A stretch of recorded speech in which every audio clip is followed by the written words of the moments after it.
મિત્રો અભિગમ, કોઈ પણ નવો વિચાર હોય, નવો સદવિચાર હોય કે નવો અભિગમ હોય, નવા અભિગમને એ વિચાર આવવાની સાથે એને અમલમાં મૂકવો એ પણ ખૂબ મોટી વાત છે અને અમલમાં મૂકીને ટકાવી રાખવો પણ એ ખૂબ મોટી વાત છે. ત્યારે આપણો આજનો આ સદભાવના વૃદ્ધાશ્રમના સોશિયલ મીડિયા પર આજનો એક જ લીટીનો સંદેશ એવો આપીએ કે આપણે આ અભિગમ ચાલુ કર્યો તો આજથી 100 દિવસ પહેલાં. આજે આ અભિગમ ચાલુ કર્યો અને 100મો દિવસ એટલે કે ઈસવીસન 2026નો આ 100મો દિવસ.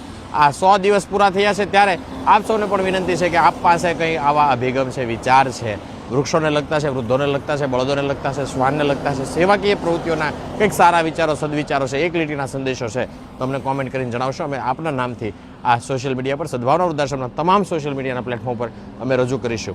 કારણ કે આજે 1 ને 2 મીંડા 100 આ 100મો દિવસ છે. ત્યારે 1 ને 2 મીંડા 100 આ કામ તું કરી તો જો, નથી દેવી એકબીજાને ખો.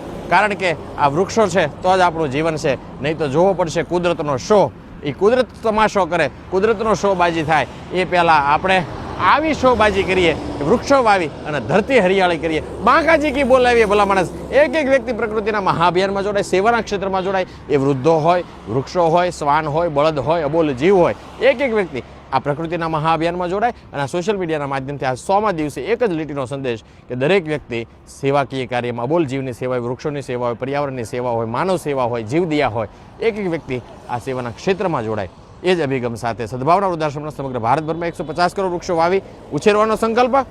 માનવ સેવા એ જ પ્રભુ સેવા, જીવદયા એ જ પ્રભુ સેવા. ત્યારે આ 100મા દિવસે સૌ સંકલ્પ કરીએ. એક વ્યક્તિ આ વિડીયોને વધુમાં વધુ શેર કરશો, વાયરલ કરશો, આપ કોમેન્ટ કરીને બતાવશો.